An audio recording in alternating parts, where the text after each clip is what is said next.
আজকে আমি রান্না করব ঝাল ঝাল পটল আলু ডিমের তরকারি। তার জন্য আমি এখানে কড়াইতে দিয়ে দেব সর্ষের তেল। সর্ষের তেলটা গরম হলেই দিয়ে দেব ডিমগুলো। ডিমের সঙ্গে 1 চিমটি হলুদ গুঁড়ো দিয়ে দেব।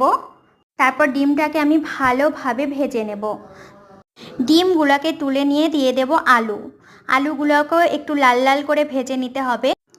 আলুগুলো ভালোভাবে ভাজার পর তুলে নিলাম। এরপর ওই তেলে আমি দিয়ে দেবো পটলগুলোকেও ভালোভাবে আমি ভেজে নেব।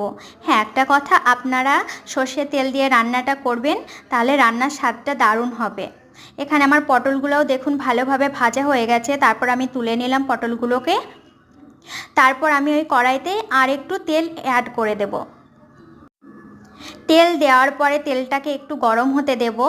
তারপর আমি এখানে অ্যাড করব পেঁয়াজ, টমেটো আর কাঁচামরিচ। এগুলাকে ভালো করে ভেজে নেব একটু লাল লাল করে। তারপর আমি এখানে দিয়ে দেব আদা রসুন বাটা, হলুদ গুঁড়ো, জিরে গুঁড়ো, লাল মরিচের গুঁড়ো। তারপর আমি মশলাগুলোকে ভালো করে কষিয়ে নেব। আপনারাও একটু ধৈর্য ধরে কষাবেন যেন কাঁচা গন্ধটা না থাকে। এখানে অ্যাড করে দিলাম লবণ। এরপর আমি দিয়ে দেব আগে থেকে ভেজে রাখা আলু আর পটলগুলোকে।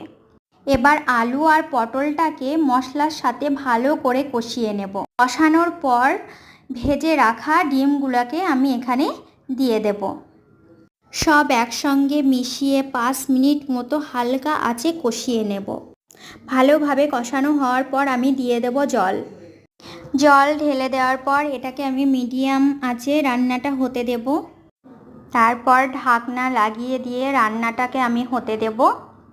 আমি 2 মিনিট পর পর ঢাকনা খুলে নেড়ে দিয়েছি তরকারিটাকে, আপনারাও ওটাই করবেন। এবার আমি ঢাকনা খুলে দেখি আমার রান্নাটা প্রায় কমপ্লিট হয়ে গেছে। এটা হলো আমার রান্নার ফাইনাল লুক। গরম ভাতের সাথে একদম জমে যাবে।